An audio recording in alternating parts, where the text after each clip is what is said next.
Let us now turn to Laozi's view of nature in details. The processes of nature are not guided by teleological consciousness. Although Laozi uses the image of mother to tell us how nature works, the Tao in nature does not have heavenly will.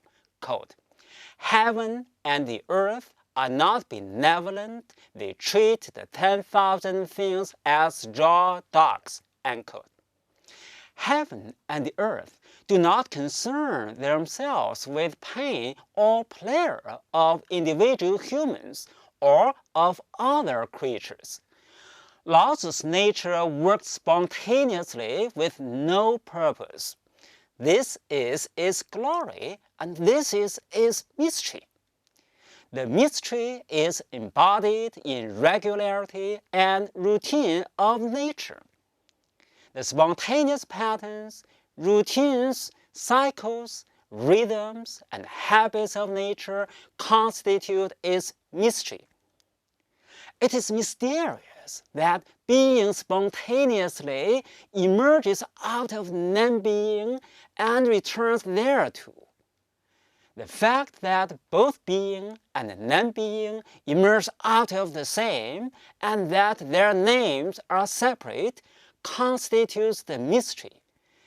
It is the mystery within the mystery, the gate of all wonders. Mysterious as it is, the nature is nothing more than the nature of our ordinary experience.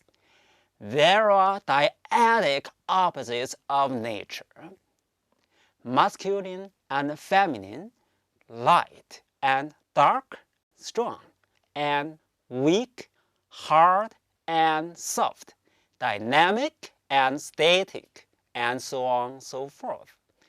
These dyadic opposites are often given unequal weights. Feminine is preferred to masculine. Dark is preferred to light. Weak is preferred to strong. Soft is preferred to hard. Static is preferred to dynamic. Passive is preferred to active. Those preferable properties seem to have a higher ontological status. For example, water is preferred to stone. It seeks lowly places, and it is, in a metaphysical sense, stronger than stone. As a state of being, water is soft, and stone is hard. But as a process of becoming, the impact of water on stone is stronger than the impact of stone on water. Becoming is more fundamental than being. This point is more striking with Zhuangzi. Laozi provides more examples to illustrate this. When it comes to organic life, the superiority of infancy is to be highlighted. Quote, "Man, when born, is soft and weak. When he dies, he is hard and solid. The 10,000 things, grass and trees, are born soft and supple. When they die, they are withered and hard. Therefore, the hard and strong are the companions of death. The soft and weak are the companions of life." End quote. In this context, we see that Laozi is concerned with dispositional properties, the properties that tend to be a certain way. The hard and strong tend to be dead.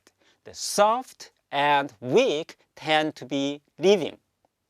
The infant is portrayed as full of unformed and undifferentiated potency.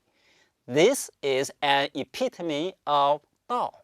So, Tao provides a guiding principle by which the becoming realm operates. The becoming realm is the world of non-being. Things emerge from non-being in their soft, undefined, fluid, and truly potent states. They are close to the heart of the Tao. As they progress to harness, crystallization, and clear differentiation, they are more isolated and cut off from the source of Tao. In the end, they die and return to the mother. They are released from their harness and isolation. This is what Laozi considers to be a natural way of life for human beings during their sojourn within the kingdom of the 10,000 things. The return to the natural way of life is further elucidated in the following passage. Quote, "He who engages in learning daily increases. He who deals with the Tao daily decreases. He decreases and decreases further until he attains non-action." Unquote. Laozi does not value empirical learning. Empirical learning does not contribute to understanding of Tao. Understanding of Tao can only be reached through non-action. Laozi attacks knowing the beautiful as beautiful. It does not make sense to pin down some property as object of knowledge. Knowledge is rather concerned with being disposed to some cognitive act. Laozi asserts that, quote, "The 5 colors blind the eye, the 5 notes deafen the ears, and the 5 tastes injure the palate." Unquote. So, one is deprived of knowledge if his disposition to a certain cognitive act is false thought. The point here is how it is that one is disposed to a certain cognitive act. One's cognitive faculty is supposed to work well to the effect that it properly responds to the cognitive input. What Laozi says that the sage is, quote, "for the belly and not for the eye," unquote. We may interpret this as follows. What the sage is concerned about is to have his cognitive faculty well prepared for use in the coming situation. He does not care much about what is going on with a specific cognitive act. There is a passage in which Laozi asserts, quote, "that without stepping out of one's door, one knows the world. Without looking out of the window, one sees the way of heaven. The further one goes, the less one knows." Unquote. In this context, the world is the world of dispositional properties. Dispositional properties are not to be captured with actual cognitive acts.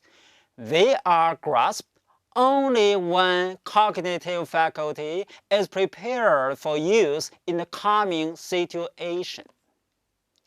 Manipulation of faculty requires a principled understanding of the overall process of becoming. This cannot be done only depending on empirical study. The way of heaven is not object of empirical knowledge either. It is ultimate norm that governs the world as a whole. It is something that makes cognitive acts possible. So, what Laozi stresses is philosophical inquiry rather than empirical learning. Laozi's nature is not an object of empirical knowledge, but a realm of philosophical inquiry.